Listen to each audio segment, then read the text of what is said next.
United States, CPS makes upwards of $3 billion per day on trafficking and selling our children. The corruption may start with the caseworker, but goes through the judicial system, passing the governor through the Senate and into the White House. The entire system has a hand in the business known as CPS.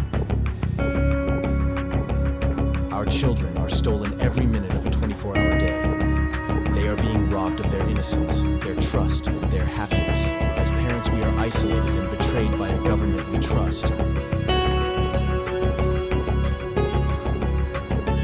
States are balancing budgets on kids' lives.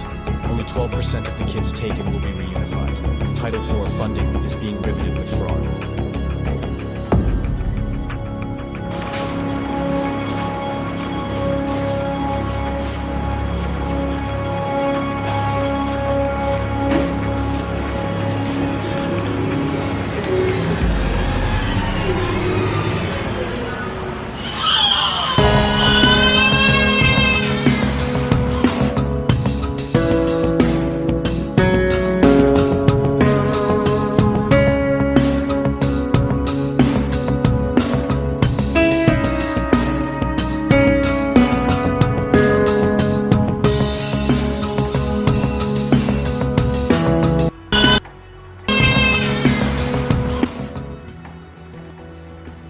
All right. Well, that messed up the end there, but hey, all right. Good evening, everybody.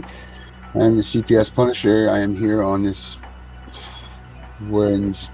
Tuesday night edition of CPS Victims Hunting Justice. Last night was a great night. We had a gentleman who was a hospital administrator come on, and he told us the ins and outs of what the administration would do when you have a child in their facility and how the hospital is supposed to react. We had Josie that was here with us, who's had her granddaughter taken from the hospital. So we learned a lot last night, and that showed a lot to Josie too, that she was able to use towards her case. But today, what we have is we have a nurse here with us that is a mandated reporter, and she's going to give us also some more insight on what this mandated reporting thing is about, because there are so many of us that we don't really understand why CPS is there or why they've come into our lives. And we're trying to give everybody the other side of the view to see why CPS is there or why they're not there, and also to educate people maybe that aren't privy to the knowledge that we have of what CPS is up to with the trafficking of children and how they're going about things. So this is a two-way street when we're seeing these guys, and it's doing a lot for us. So I'm going to bring out Melissa and Herbert right now, say hello to them tonight, see how they're doing. Well, there's Melissa. Melissa, how are we tonight? Melissa's here somewhere. Oh, well. Melissa's here. Herbert's gone. Yeah, I'm here. Sorry. Oh, there we are. Oh, no worries. So, Melissa, I don't know. Did you I know you watched last night with Sal and everything, but tonight we're going to have Melanie on. And Melanie is a nurse. I'm not sure where she nurses at, but that's here, there. But what is it that you know about mandated reporting, and how do you feel about the whole concept? Well, I am quite familiar about mandating reporting because I used to be married to a doctor. Yes. And I used to run a medical office, and I think that being a mandated reporter needs to be handled with more caution than it's handled. Because I've ran into so many situations where you run into a social worker that just feels they're not getting their way. Like, for instance, an issue I had with my own daughter. She was in the hospital. She was involved in a car wreck a week before. The doctor that she seen from the car wreck did a abysmal, poor, eligible to be sued job taking care of her, and he was a pediatric neurosurgeon, and he sent her home with an ongoing brain bleed, and it almost. Oh. Hey, Jared, can you I bring took her Melanie into the other. Hold on. Bring Melanie up.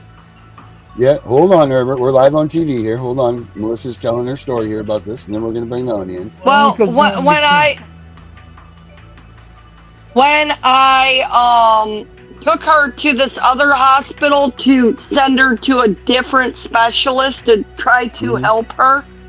They actually pulled the mandated reporter card, said that they had the ability to keep her, no if.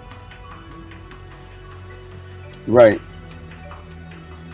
So that's the thing. That's no ifs, ands, or buts. I heard that you lost you there, Melissa, at the end, but that's the thing. So now here we are. Here we go, Herbert. Here's Melanie. Melanie coming on in. Welcome, Melanie. Hello. How are we doing, Melanie? How are you? Good. How are you? Nice Good. to meet you. So I'm not going to go out on a limb here and say that everybody is a fan of the mandated reporting thing here. I know that it's for your job and everything, and I understand that. And I know that everybody has a job to do. And I would just like you to explain on the side of how you feel about it as a mandated reporter. Like, how do you see it? I mean, first of all, you understand how. Do you believe that CPS, do you understand that CPS is using these things as tools to traffic children? Do you understand and see how that has happened? Or have you just kind of like Sal last night? Sal had no idea that these things were being used for that. I've only been involved in the hospital settings. If the child came in as a trauma, the doctors, depending on what the diagnosis is, right? And if it's an automatic report if the child wasn't buckled in or in a car seat that was appropriate. Yeah. It's mandate report because the child was in harm's way. Right. And in those things, those are situations where you should, right? Like those are standards. Those are absolute, and the doctor does that. The nurse can do it, but it's usually written in the report. And anyway, if they come in as a trauma, social work is always there. The hospital social work.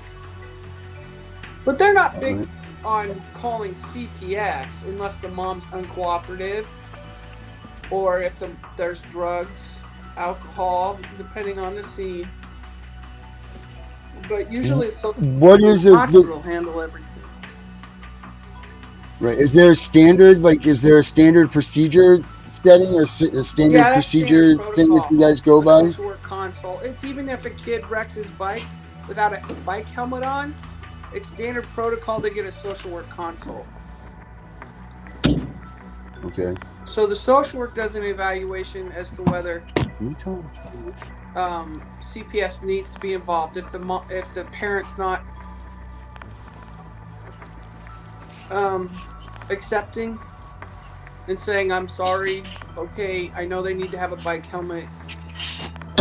He's supposed to wear it, he went out and he wouldn't put it on. That's acceptable. As long as they're cooperative, they're not going to call CPS. Depending on the injury. Well, Melanie, like I was telling Darren, I have my own little run-in actually with a hospital social worker. My daughter in 2020 was involved in a pedestrian versus car. A drunk driver swerved off the road and hit my daughter. How old was the child? She was 14, which in our state is, they consider them as the same as an adult when they're involved in those kind of things. But that was proven to be of no neglect of mine. She went to the hospital. She was treated by a pediatric neurosurgeon who refused before discharging her to do any type of scans. He only ever did one scan. He did one CAT scan upon entry. Never did any follow-up scans to make sure the bleeds, because she had 3 subdural hematomas.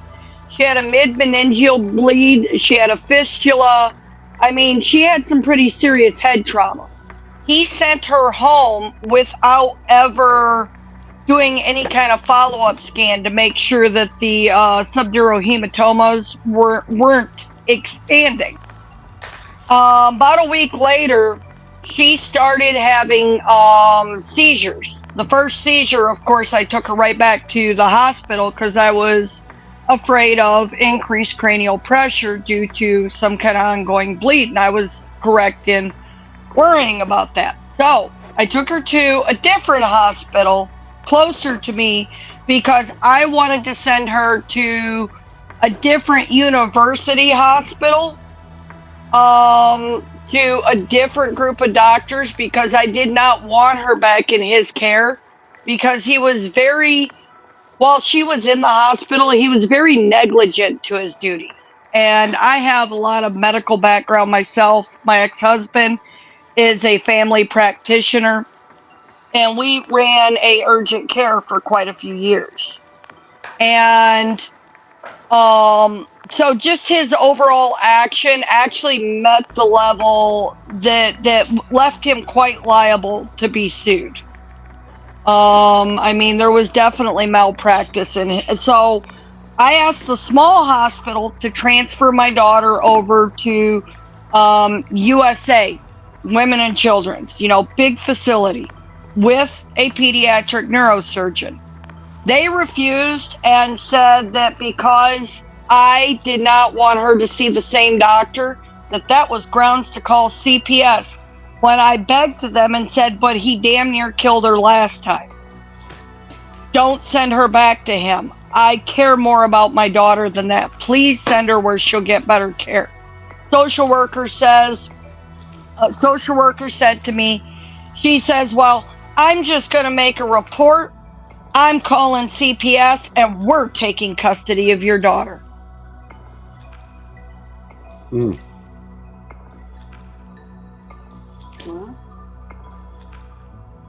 When all I begged is that she get proper care by the right professional.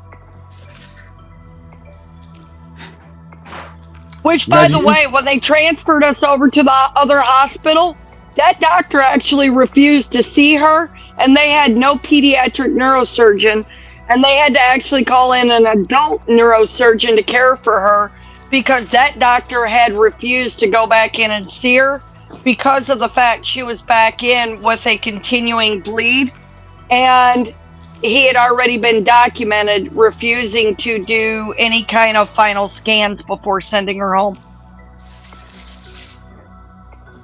So that's this situation here is, to us, it's the fact that they would even threaten to call CPS over her going in and just trying to get better care for her daughter.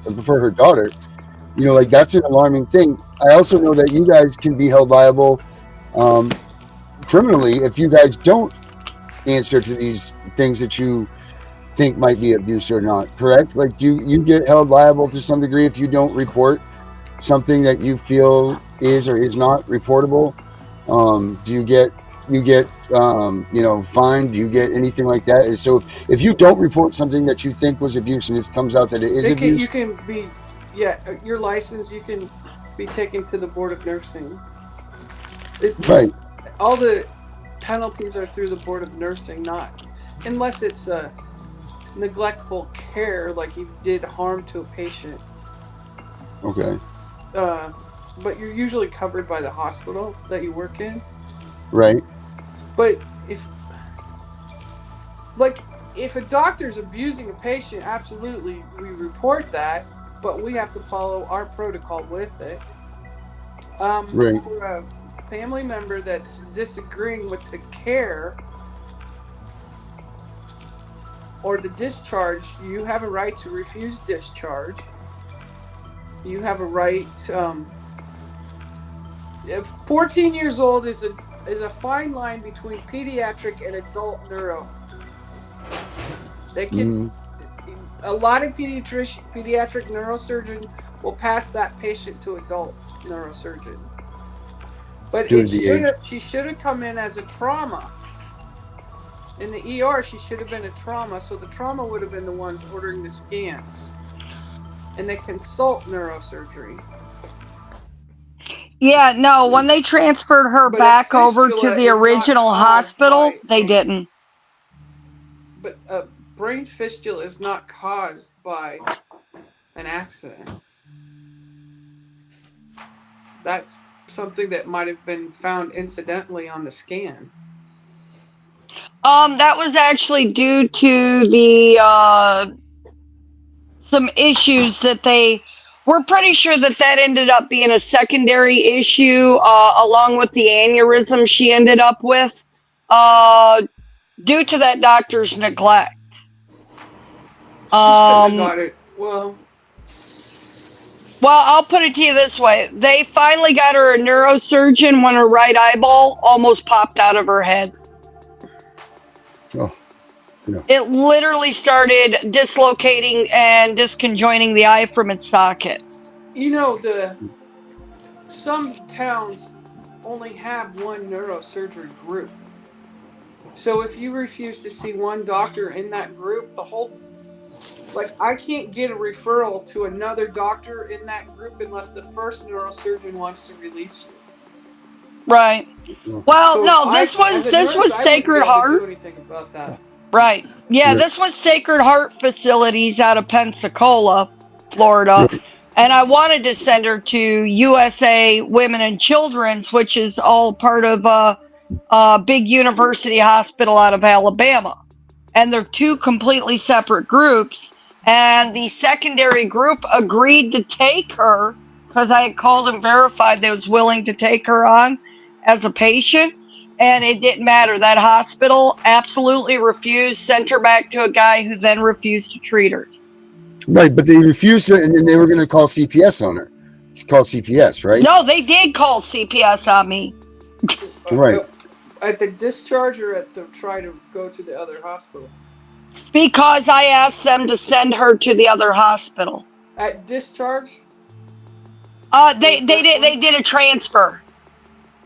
They did do it, so the hospital has to accept. No, she was discharged from the first hospital completely out of the hospital for a week. Went back under an emergency situation to the second hospital. No, to a little hospital near me. Oh, and I asked. Okay. Yeah, they don't have the facilities to take care of her. They did run a CAT scan. They did verify the bleed had increased and that she was suffering from the side effects of the increased cranial pressure. And they wanted to send her back to the first doctor who neglected his job. And I said, no, please don't.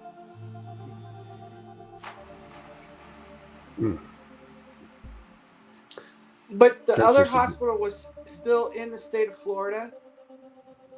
Alabama, I believe.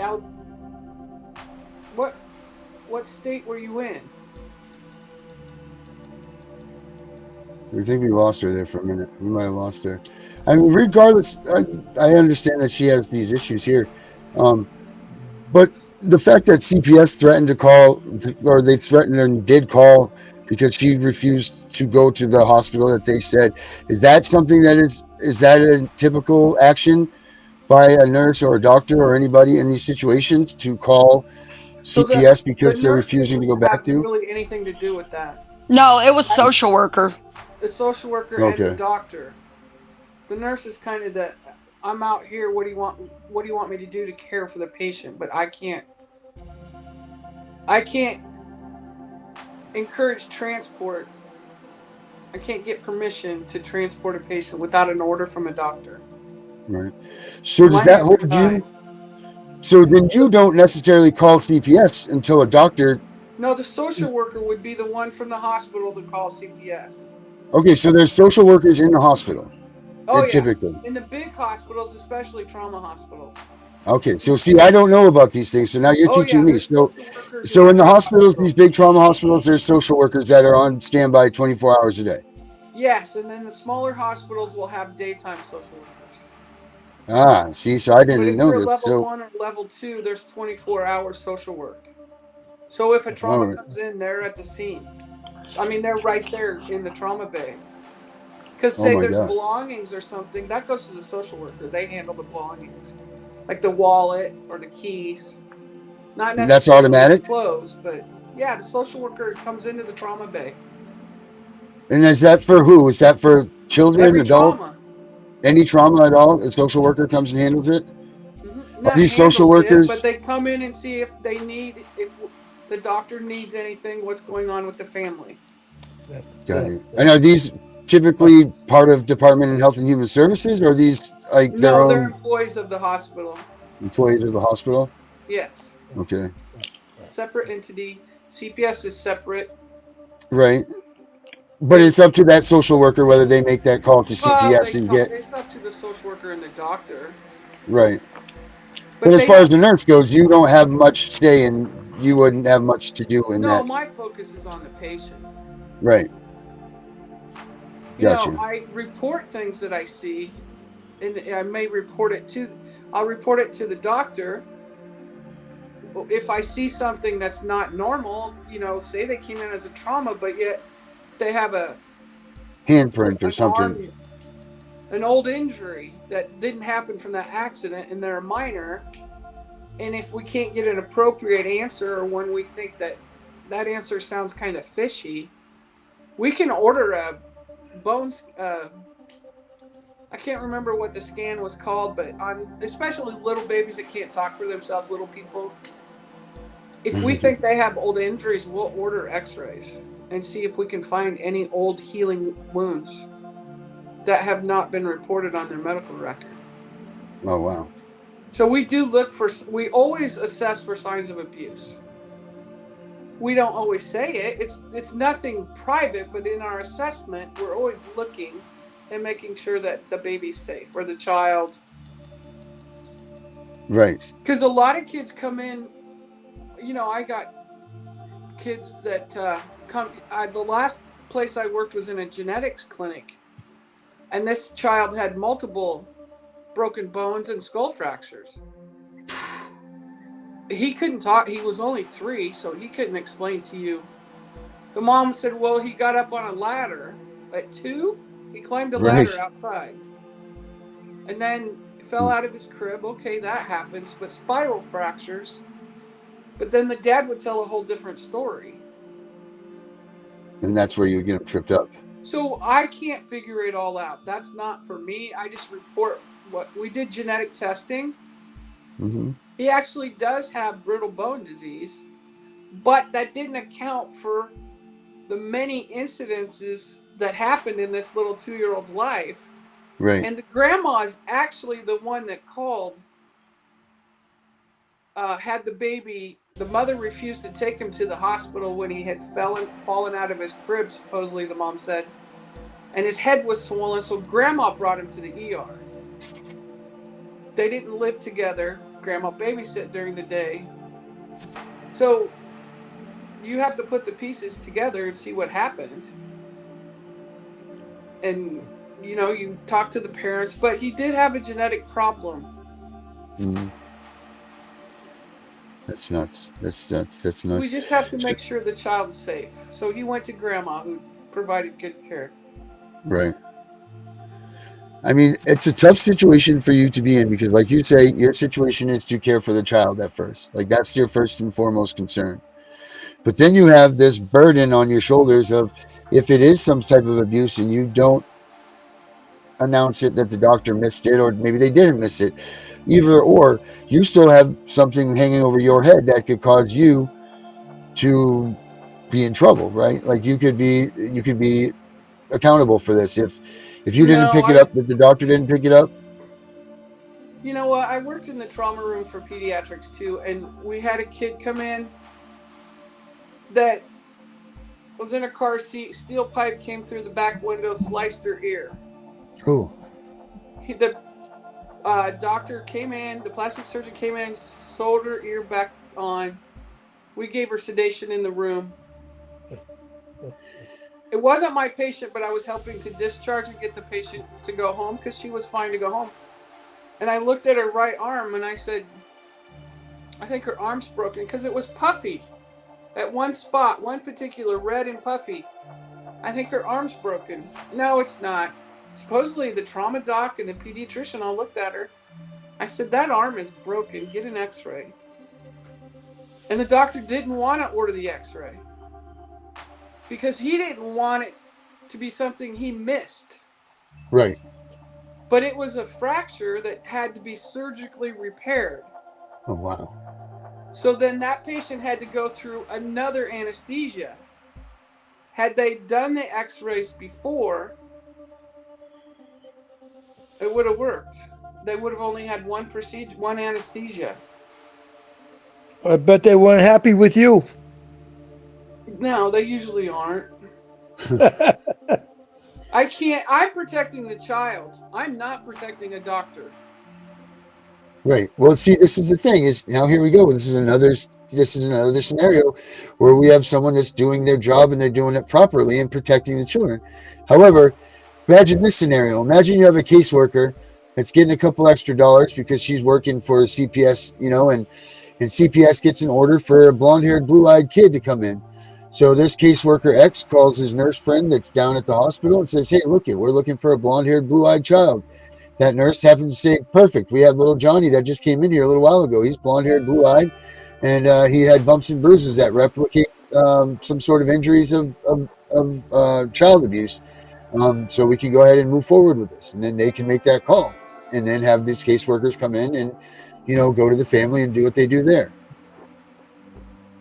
Just because a child comes in with bumps and bruises, we don't take him automatically. The parents are put on a program.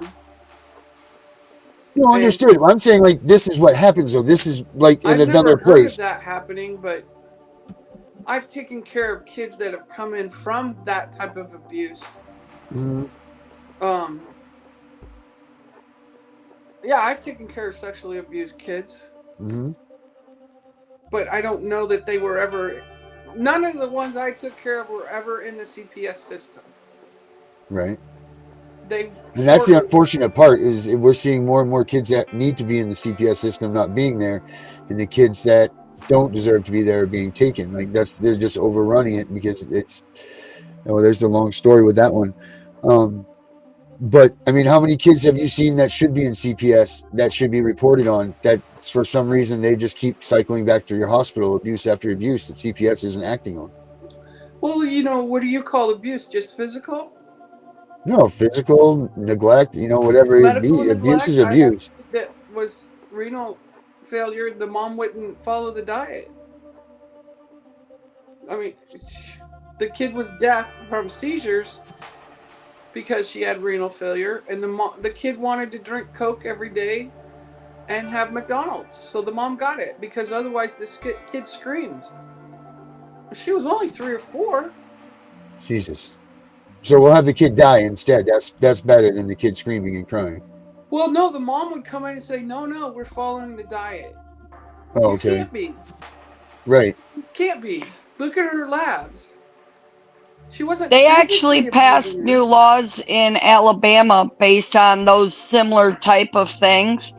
They just passed some laws here in Alabama. If a parent is taking either prescribed narcotics, barbiturates, anything that could affect the well-being and outcome of a pregnancy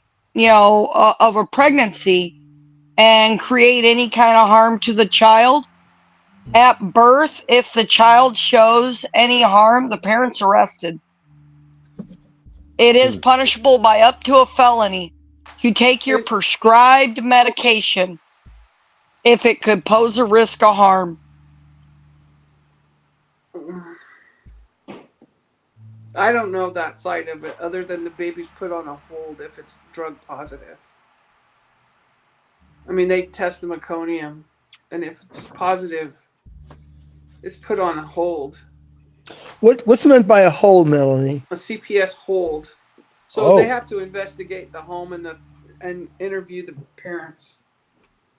So CPS will go out and investigate and no, the parents. If the baby's if it's newborn, they're usually right there. They do it right in the hospital. But you said something about CPS going to invest the home. What do you mean by that? Well, I mean, I've had mothers that are heroin addicts deliver babies. Well, she still got to take her kid home. She was in the program to try and detox, and they go in the methadone clinic, and she's following the rules. It took 3 months to detox the baby. She was in the newborn nursery for over 3 months. And then they went to discharge, and it was roach infested. So we held discharge until the mom could get another house to live in.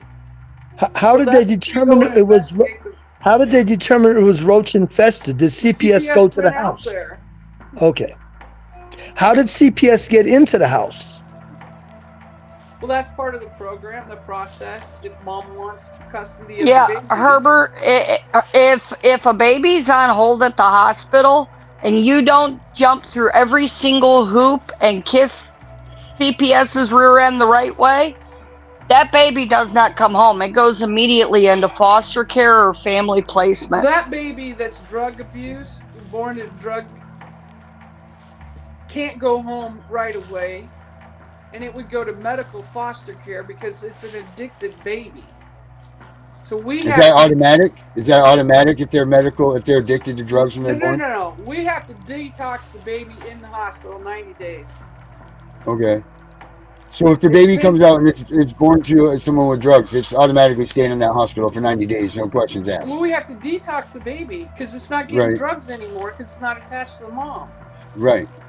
And what's the procedure for detoxing and that can kill the kid. What? The rapid detox?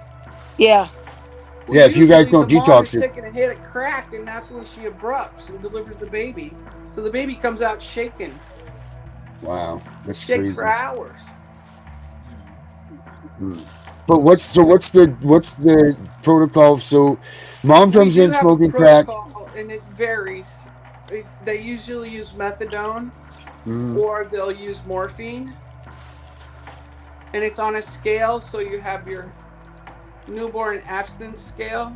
You have to write if it's having diarrhea, jitters. They rub their faces raw, rubbing on their hands or rubbing on their blanket, because they're tremoring. They can't settle down. No, we had this one bed that rocked back and forth, kind of like the baby's in this basket, but we called it the meat slicer, even though it wasn't a meat slicer. Right. But it sounded like it when it was going back. The baby has to be constantly moving, but it took 90 days to detox that baby. Wow. And the mom followed the protocol. She goes, I know how to do this. I've had other babies born addicted. And I'm like, for God's sake. Wow. That's crazy. Why? As far as CPS stealing the kids, I don't know that part. I've never seen it.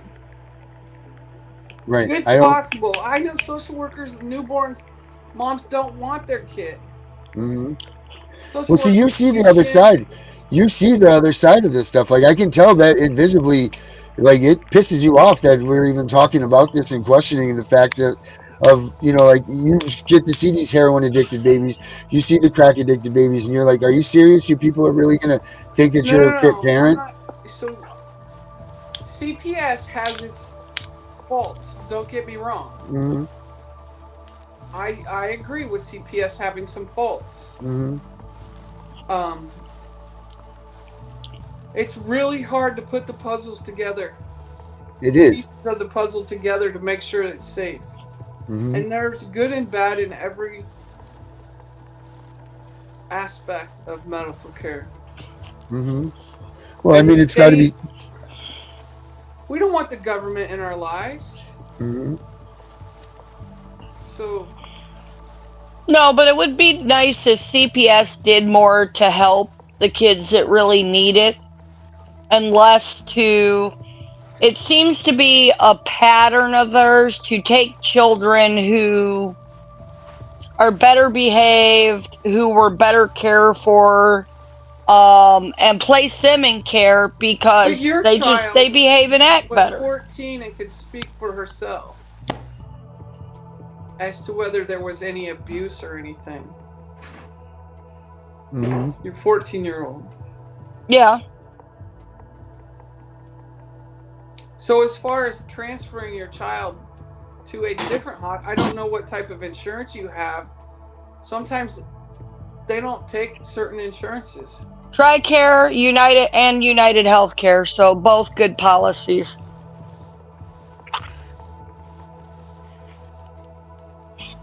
Yeah, but this just the point is that there are situations where there are hospitals that people are using this procedure of the reporting to actually go ahead and cite out little children that they are adoptable. Now you don't see that. You obviously care for these kids.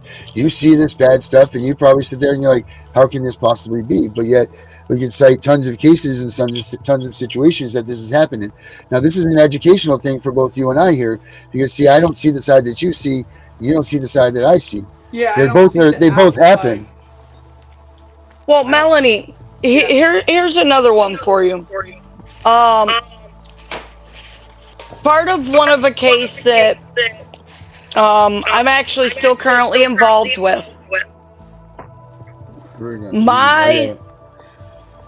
My daughter, my youngest daughter, she's 2 years old now. I've been fighting for her for 2 years. She was removed at birth, and I was kicked out of the hospital 1 hour after she was born. Not for any allegations of abuse or neglect, but because the one nurse was related to the director of our local CPS department, and they told her to tell them when I had my kid. I had my daughter on, my 14-year-old, she has some other problems. I had her on a voluntary service, but they knew that I was within a month of giving birth, and they knew where I would give birth, and I got thrown out of a hospital 1 hour after my daughter was born, and then mailed a nice little letter saying that my child was not indicated for harm. But yet, to this day, I'm still fighting, and it ain't the hospital's fault that the court hasn't been holding court, but literally the judge took 18 months and refused to hold court.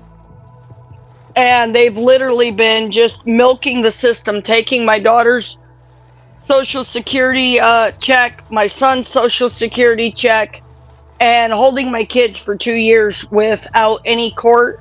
And the last time we had a hearing, they openly stated there's absolutely zero allegations. But since they've had them greater than 12 months, that they've met the time statute, did not really need to give them back.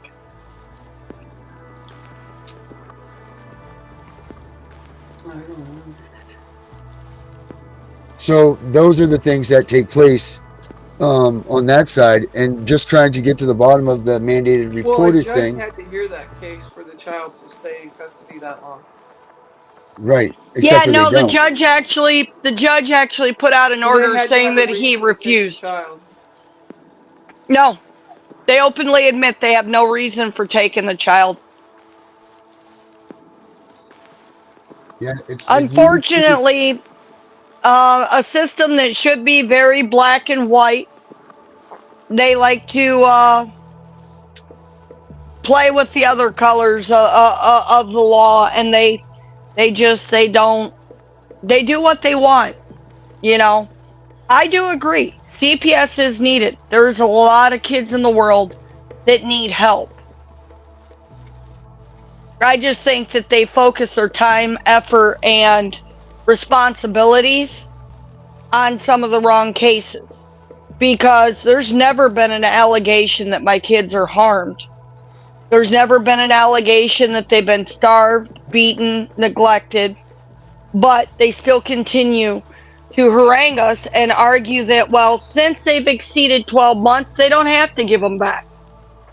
Not arguing the fact that the judge refusing to hold court 18 months is the reason they didn't hold court to give them back within the 12 months. Well, they've been doing Zoom courts.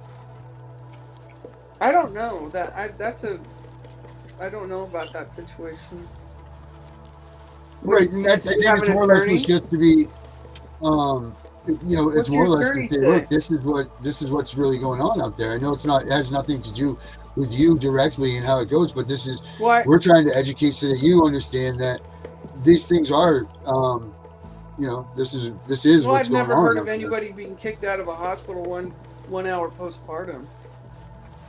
That's just, unless they sign themselves out.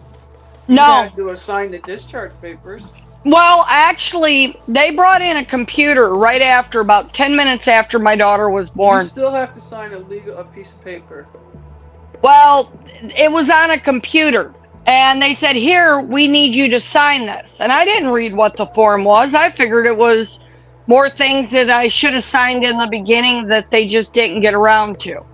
Wouldn't be the first time I went into the hospital and they forgot to bring me some kind of form. Had you sign it. What was the person? Because just a nurse. Nurse walked in, says, here, I need you to sign this real quick. And I signed it, and she says, okay, you're all set to go. I said, what do you mean? She says, well, here, your clothes are over there in that bag. Go ahead and get dressed, and you can leave now. And this was literally 1 hour after my kid was born. And she's explaining this to me while the anesthesiologist is pulling the epidural. Oh, they took the baby in another room. What was wrong with the baby that they took it in the Nothing. other room? Nothing. I've never used a drug in my life.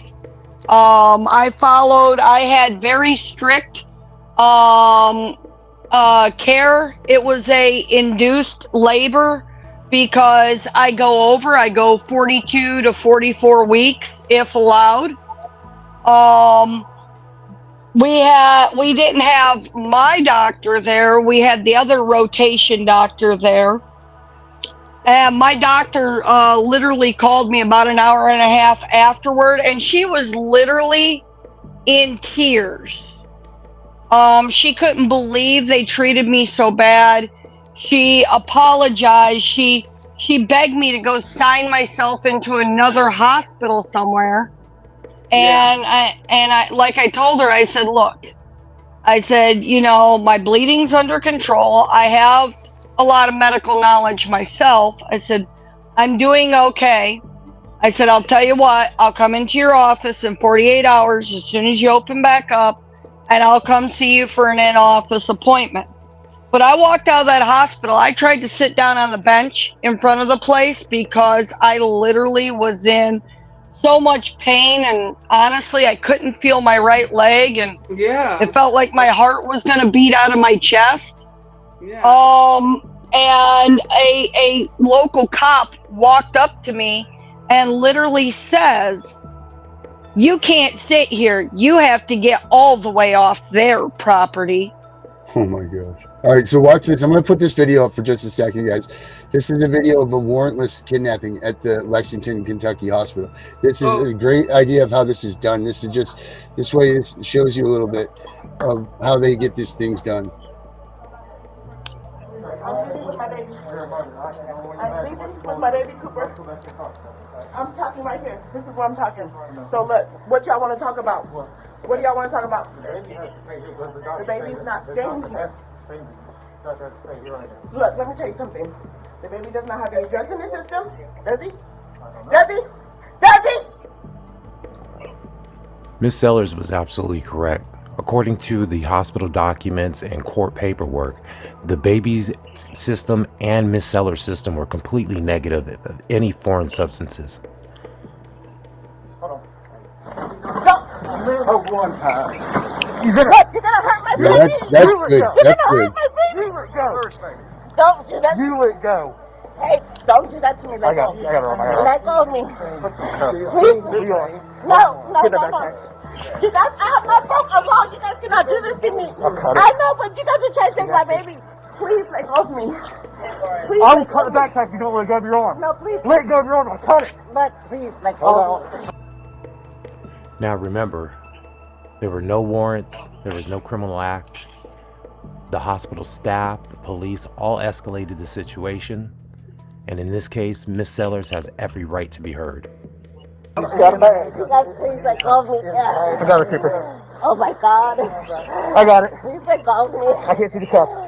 Go ahead and get the other cuff, and then we can... I can't breathe. I cannot breathe. I got it, Cooper. Oh my God. I got it. Please let go of me. I can't see the... The hospital staff member is choking Ms. Sellers around the neck. The other ones are helping pin her against the wall, while the police are putting cuffs on her, when no crime has been committed. Cuff. Go ahead and get the other cuff, and then we can. I can't breathe. I cannot breathe. Let go of your hand, or you're gonna get resisting as well. I have the bag on my head, that's why I can't let it go. What are you doing? The hand I'm on. Got it. Okay, now listen, hold on. Wait. Listen. Where's my shoe at? Can I have it? You need to come talk to me, because look what you just did. What are you trying to take my baby for? No, you did not try to. You don't know. Because I'm so upset. They kidnapped my baby. Please. You don't understand what's going on. But you have to give me a chance to explain to you the situation that's going on. Just like Bad Apple Police, your reputation precedes you. When CPS shows up to a joyful event such as a birthing, it's never a good thing. And with the confrontation that she had with Nurse Laura Pennington earlier, and the staff members making her feel uncomfortable by acting like Karens, can you blame Miss Sellers for wanting to get out of the hospital and leave as soon as possible? But you know, This way. I don't want to go. Here we go. Don't, where's my baby? Where's my baby? Where's my baby? Where's my baby? Where we going? Why did you guys do that to me? Why are you both at nothing? 312 B with 10-4. You guys need to bring my baby. Can you let me? Sit. Don't talk to me. Sit. Don't talk to me like that. You know, do you like fat people? Don't talk to me like that. Mr. Shirt, whatever your name is, I have not done nothing. I don't want you in my room. Can you get out? No. Mr. Cooper, can you get him out of my room, please? I'm not just sort of leaning right now. I'm really disordered. You have to calm down. I'm calm. Kimberly, I'm calm. Sellers, no, I'm calm. Listen, I'm calm. Well, we have a supervisor coming up. But I do know that Miss Sellers did not request a supervisor. The police actually requested their own supervisor because they realized something wasn't right.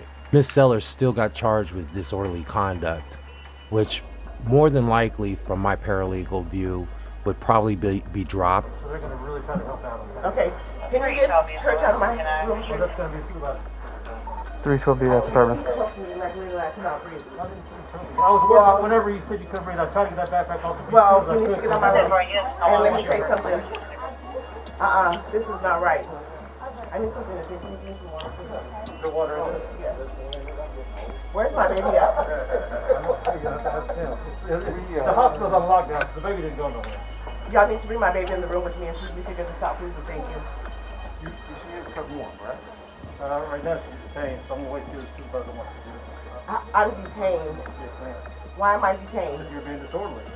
A person is guilty of disorderly conduct in the first degree when he or she, in the public place and with intent to cause public inconvenience, annoyance, or alarm, or want only creating a risk thereof, engages in fighting or in violence, tormentorous or threatening behavior, making unreasonable noise, or creates a hazardous or physical offensive condition by any act that serves no legitimate purpose and acts in a way described in the paragraph A that is subsection within 300 feet of a, and this is where they talk about a cemetery or a funeral home when grieving. Considering Ms. Sellers had no warrants and there was no probable cause, just the word of a Karen, hopefully this Judge Kathy Stein that she has coming up will see for what it is, this blatant lie and this use of the police as a Karen tactic.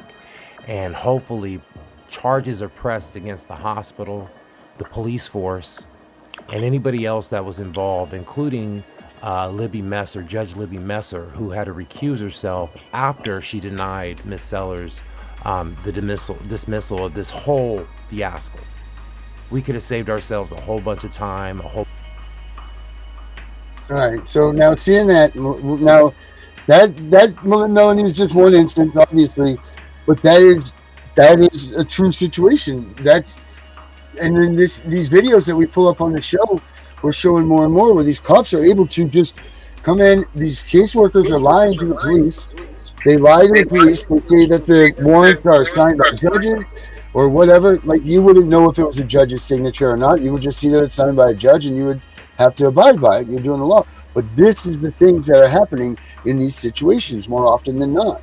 So this is why I'm trying to, like, learn from you, and you learn from me that these things are real.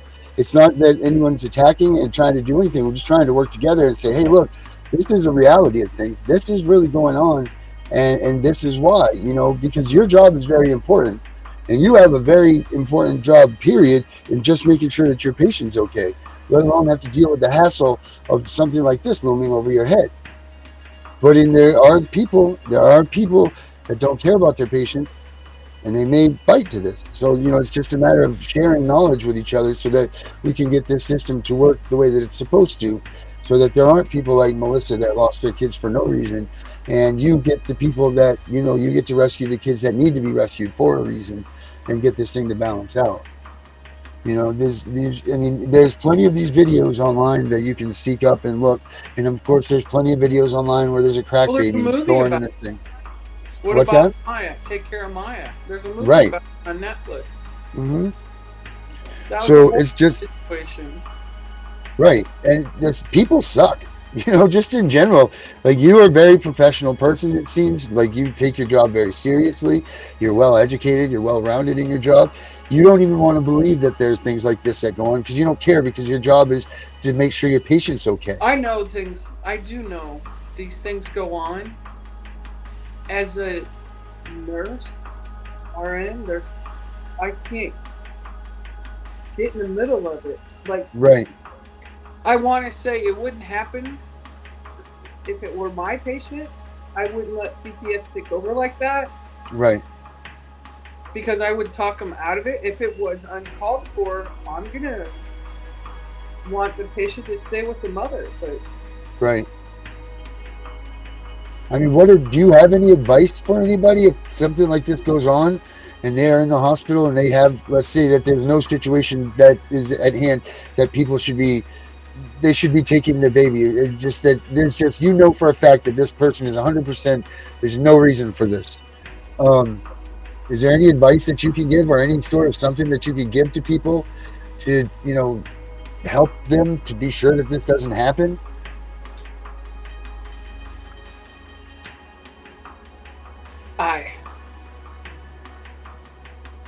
There's just a red flag that goes up somewhere. I don't know who does it. I don't know if the OB does it. I don't know where the red flag came from for that to happen, honestly. Right. But there's no way that you could tell. There's nothing that anybody could do if they flag that red flag. And you, like, say you as a nurse, that little Johnny is no drugs in the system. There's no bruises. There's no beatings. There's nothing on these people. And yet CPS comes in anyway, and they start to... what if the mom is depressed and had said that she had ideations of suicide?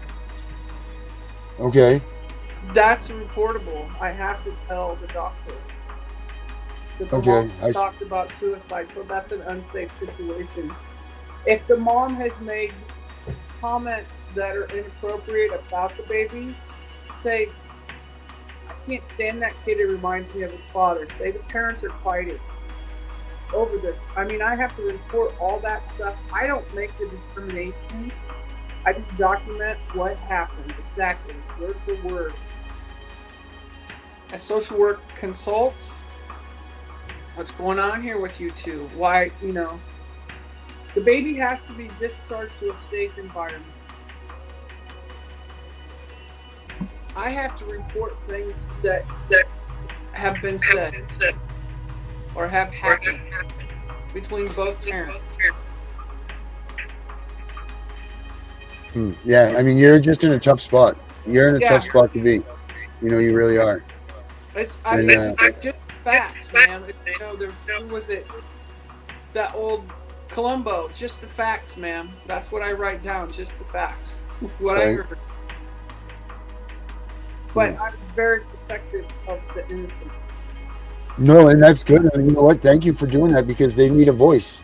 They really do need a voice. and you not doing that for them would be, you can't, you could be sending a kid home to die if you didn't pay attention to these signs. So thank you for that. Like it's a harrowing job. I've and not stood everybody. at the bedside in the pediatric ICU of a child that was just thrown against the wall, a newborn, and both parents are standing there. Mm-hmm. And the doctor said, one of the two of you did this, and I'm going to figure it out.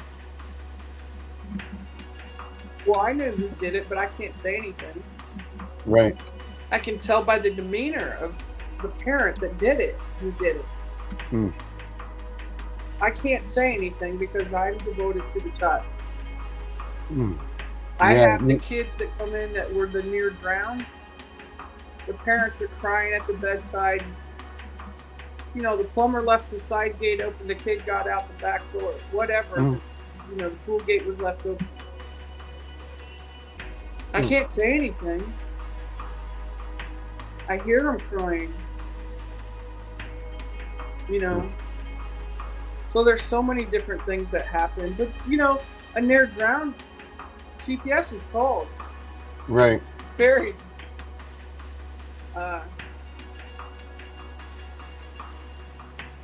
It's just, what?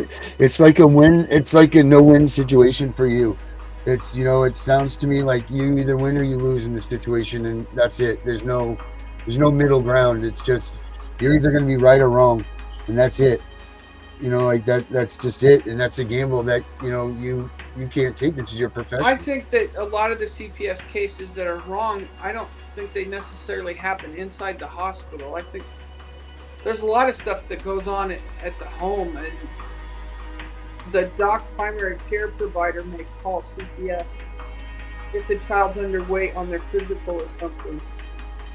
And you can't just blow off the doctor. You have to say, well, we're really working on this, or you just can't say, it's not a problem, doctor, I got it. You can't respond to the doctor like that if your child's underweight. Right. You can't. And another thing, in support of hospitals, mandated reporters, so on and so forth, I know particularly the state of Michigan, and I believe Texas and one or two of the other states, they have what's called a birth match. I don't know if the state you're in has that, but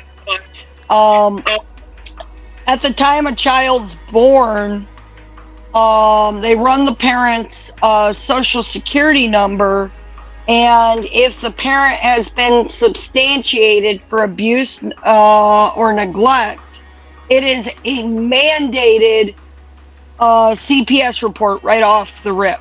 Now, the state I live in don't have that, but I know like the state of Michigan has that. I know that a couple other states have that.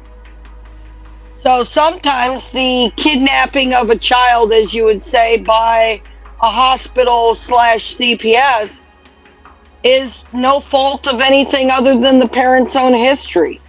If they're in a mandated report state to where they have a birth match thing.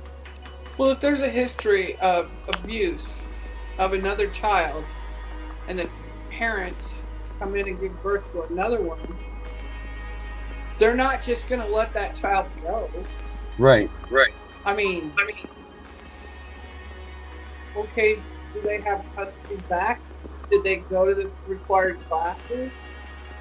Because in our state, they want the child to, it's preservation of family. Mm-hmm. Right, I had parents that had their kids in cages and fed them. That's the thing, Mel, you see so much bad that I can't even imagine what you go home and you hold on to that, like you said, you can't even report it half the time. So these parents had these kids at home in cages. They gave them sugar water. The little girls had to have all their adult teeth pulled. Well, family preservation. So the mom went to counseling. She went to rehab to get off the drugs. The dad went to rehab. They gave all the kids back, and then they quit showing up to their doctor's appointments. Yeah. So you know what happened. honestly, the damage was done. The development of those children were lost. Mm-hmm. The girl will have to wear dentures. Mm-hmm. Imagine being 8 years old and you need dentures. Right. And they sent him back home to the same place. And the mom was working at a children's hospital as a janitor and abused all 3 of her kids. That's crazy. And because of family preservation, while the mom and dad were rehabbing, they let an aunt take care of the children who didn't do any better. Wow. Yeah, I know that we're well aware of the falling. And those are the ones they always send back. Mm-hmm. They're already damaged so bad that they'll never be anything in society. Yep. And that's why CPS lets them go. You know, that's why they stop. Well, the parents get the money. They are on Social Security. Mm-hmm. They get the monthly check for a disabled child. All 3 of them. And that's usually what the parents end up living on. Yep. That's the unfortunate truth. Yeah. No need for a job when you got 3 beaten up kids. The government paying for it all. They weren't physically abused. They were medically neglected and locked in a cage. That is abuse, but it's not like they broke their bones or had bruises. They just locked them up in dog cages. Jesus Christ. They would have recovered better from broken bones than that kind of mental trauma. Yeah. Jesus. Melanie, I wish we had more time, but we're even over our time now. I wouldn't mind you coming back, sometime shortly here so that we could continue our conversation, or maybe even have you on from time to time. And because, you give a good insight to the other side, so that maybe some of these headhunters that are FCPS and things like that will hear that the necessary job that you have and the struggle that you have with the mandated, the mandated reporting, not the struggle that you have, the struggle that you shouldn't have, because, your job is about the patient, but, then you have this burden and you see things that you can't, there's some things you can't save. You can't save this, or you can't do that, or you can, and you're like, wait a minute, it shouldn't be. I mean, your job is just to go there and take care of these kids, and that's what you're supposed to be paying attention to, not the politics and the bullshit. And it seems like they've dragged you into it anyway. And at the end of the day, the only one that gets hurt really is a great nurse that has to sit there with this pain in her head and go home every day and then listen to a bunch of jerks like us come around and say, yeah, you reported on these babies, lady, and that's not right. That's not right at all. Like, you have a tough job, and my you don't report deserve is that. just so I only write down what in the nurse's chart, patient's chart. It's nursing notes. I don't go to court. The CPS does all that. I don't have to do that. The hospital doesn't want me involved in court cases. I work for the hospital. Right. But my primary is the children. Yep. But I have to follow, the guidelines. Yeah. No, you know what? Keep doing a good job at what you're doing, because you are one of the few that obviously you very much can tell that you take it very seriously. I'm going to try to get Herbert back in here real quick. Hopefully we still got the reverb. Herbert, do you want to have anything to say to Melanie before we wrap this one up? No, I think Melody did a good job at covering all bases, giving us education about what actually goes on in a hospital and how a nurse responsibility is the child and not, anything else that's going on. But the nurse can, as a nurse, which Melody is, she's able to see things. Like, I like the idea of she picked up that broken arm that the doctor didn't pick up on. So that's really good. And I think she gave us some education about how she sees CPS interact with the social workers. Yep. Yeah, I was unaware that they were even in the hospital. Yeah, they're 24/7 in the big hospitals. Melissa, you have anything else that you'd like to? There's more than one. There's several. No. I mean, thank you for coming on, because the job you do is a hard job, and having a urgent care up north, we dealt with a lot of traumas that walked in.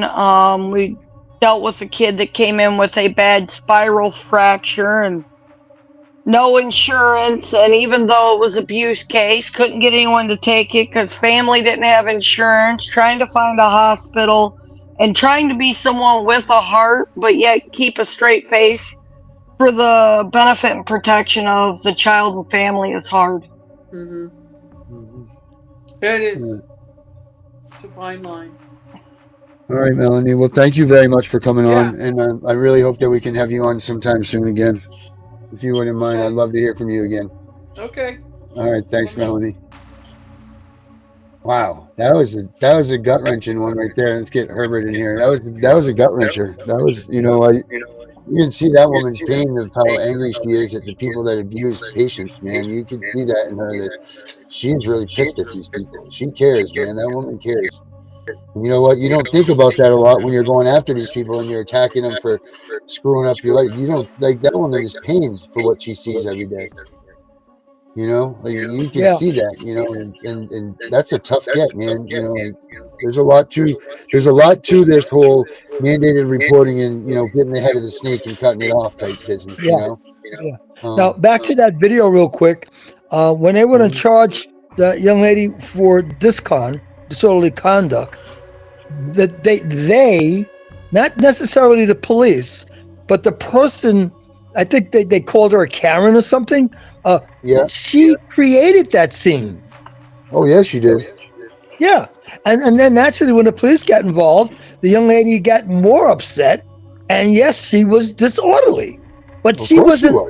Mostly when we respond to disorderly conduct, we're walking into a situation that somebody's already causing a scene, for example, in a store, a Walmart's. Right. They're causing a scene in a Walmart's. That's disorderly conduct. Right. That lady wasn't disorderly conduct in the beginning. She was created disorderly conduct. Mm-hmm. Yeah, they stole a baby from her. Of course she's going to be out of line. Yeah, exactly. So I don't know why the police even charged her with this con. Yeah, it's crazy, man. The more you get into this stuff, the crazier and crazier it all gets. It really does, You grasp your head around all this stuff. Anything else you guys want to say for tonight? We're getting way late over here. We need to get us out of here. You guys got anything last you want to say, Melissa, Herbert? No, I'm good. Yeah, I'm good. All right, guys. Thank you guys much for coming on tonight. That was great. Thank you so much again. All right, everybody. That's it. You saw it. That woman, Melanie, really loves her job, working with those kids, and it pains her. So before you go attacking these people, saying that they're murderers and they're this and they're stealing kids and this nurse's fault and all of this stuff, like so many of us do, maybe you should take a step back and get into their, step into their shoes, because they're into this stuff every day and they are seeing what's really going on, and they are unfortunately have to be the ones that determine what's right or wrong and who is going to be not going home and who is. And that's just got to be a tough job to have. I mean, who wants that job really, when all they want to do, like she said over and over, is her job is to be there with the kids and pay attention to that. I don't know. That's a tough one. We're going to think on that one. Make sure you check us out tomorrow night, guys. Same time, same place. I'm CPS Punisher. I'm out of here.